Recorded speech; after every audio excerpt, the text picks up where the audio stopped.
అసెంబ్లీలో ప్రవేశపెట్టిన బడ్జెట్ నకిలీ బడ్జెట్ అని అన్నారు వైఎస్ఆర్సీపీ ఎమ్మెల్సీలు. పేదలను, రైతులను, మహిళలను మోసం చేసే బడ్జెట్ అని ఫైర్ అయ్యారు. కూటమి నేతల కమిషన్ కోసమే బడ్జెట్ పెట్టినట్లు ఉందంటూ మండిపడ్డారు. బడ్జెట్ బుక్ మాయాబజార్ను తలపిస్తుంది అన్నారు. అసలు ప్రజారంజక బడ్జెట్ అని వీళ్ళు చెప్పుకుంటూ ఉన్నారు, కానీ ఇది ప్రజా కంటక బడ్జెట్. నిరుద్యోగులను నెట్ట నిలువుగా మోసం చేసిన బడ్జెట్, మహిళల్ని నెట్ట నిలువుగా మోసం చేసిన బడ్జెట్, అన్నదాతలకు వాళ్ళ ఆశల మీద నీళ్లు చల్లిన బడ్జెట్గా ఈరోజు మనం చూస్తూ ఉన్నాము. ఎంత దారుణం అంటే ఇచ్చిన ఏ ఒక్క హామీకి కూడా సరైన నిధులు కేటాయించలేదు సరికదా. ఈ వస్తున్న ఏడాది కూడా ఇంకో 1,00,000 కోట్లు అప్పులు చేయడానికి రెడీ అయిపోతున్నామని చెప్పేట్టుగా ఉంది ఈ బడ్జెట్.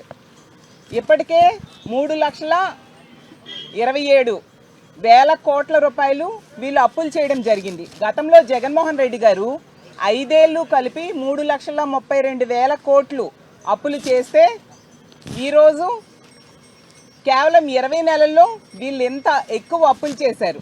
పోనీ అప్పులు చేసి ఇచ్చిన హామీలు ఏమైనా నెరవేర్చారంటే అది లేదు. పోనీ అప్పులు చేసి ఆదాయం వచ్చే సంపదని ఏమైనా వీళ్ళు సృష్టించారు అంటే అది కూడా లేదు. ఈ అప్పులన్నీ ఏం చేస్తున్నారో కూడా అర్థం కాని పరిస్థితి మనకు కనిపిస్తూ ఉంది. 3వ వార్షిక బడ్జెట్ని ఈరోజు ప్రవేశపెట్టడం కూడా జరిగింది.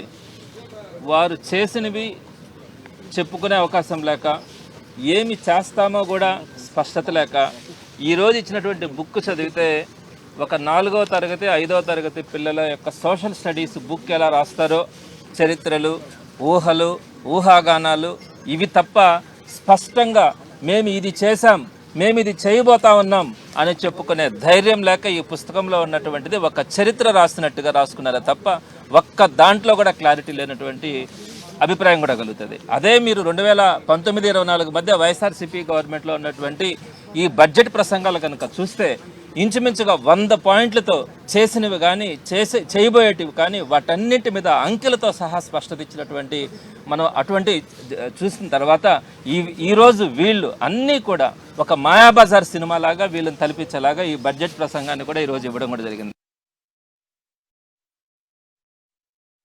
బడ్జెట్ను కానీ చూస్తే ఇది పూర్తిగా అవాస్తవంగా ఉందని చెప్పచ్చు. ఎందుకంటే వాళ్ళు బడ్జెట్ బుక్లు ఇచ్చినది మాత్రం వాళ్ళు ఏవైతే బయట చెప్పుకుంటున్నారో, పబ్లిసిటీ చేసుకుంటున్నారో వాటినే. ఇది ఈరోజు చూసుకుంటే ఖచ్చితంగా వాళ్ళది పబ్లిసిటీ మాత్రం చాలా ఫుల్గా ఉంది, పర్ఫార్మెన్స్ మాత్రం చాలా వీక్గా ఉందని చెప్పుకోవచ్చు. ఎందుకంటే ఈరోజు వాళ్ళు బడ్జెట్ బుక్లో వాళ్ళ ప్రభుత్వాన్ని వాళ్ళే పొగుడుకోవడం అసలు ఎంత ఘోరంగా అంటే అంత ఘోరంగా ఈరోజు ఈ బడ్జెట్ బుక్ ప్రవేశపెట్టడం జరిగింది. ఈ బడ్జెట్ను ప్రవేశపెట్టారు. ఈరోజు చూసుకుంటే ఏ వర్గానికి కూడా వీళ్ళు అంటే సాటిస్ఫైగా ఏ వర్గం కూడా లేదని తెలుస్తుంది. ఇప్పుడు ఈరోజు చూసుకుంటే రైతులు కావచ్చు, నిరుద్యోగులు కావచ్చు, మహిళలు కావచ్చు, ఉద్యోగస్తులు కావచ్చు, ఏ వర్గం వారు కూడా ఈరోజు ఈ బడ్జెట్ చూసి ఎంతో రాష్ట్ర ప్రజలందరూ ఎంతో ఆశగా ఎదురు చూశారు. ప్రతి ఒక్కరూ కూడా అంటే ఈ రాష్ట్రంలో ఉన్న ప్రతి వర్గము కూడా ఈరోజు టీవీల ముందు కూర్చొని ఆంధ్ర రాష్ట్రంలో బడ్జెట్ ప్రవేశపెడుతున్నారు, మన కోసం ఎంత నిధులు కేటాయిస్తారు, మన కోసం ఎంత నిధులు కేటాయిస్తారని ఆశగా ఎదురు చూసిన పరిస్థితి ఈరోజు ఉంది. అయితే వాళ్ళ ఆశలన్నీ నిరాశలు చేసిన ప్రభుత్వం కూటమి ప్రభుత్వం.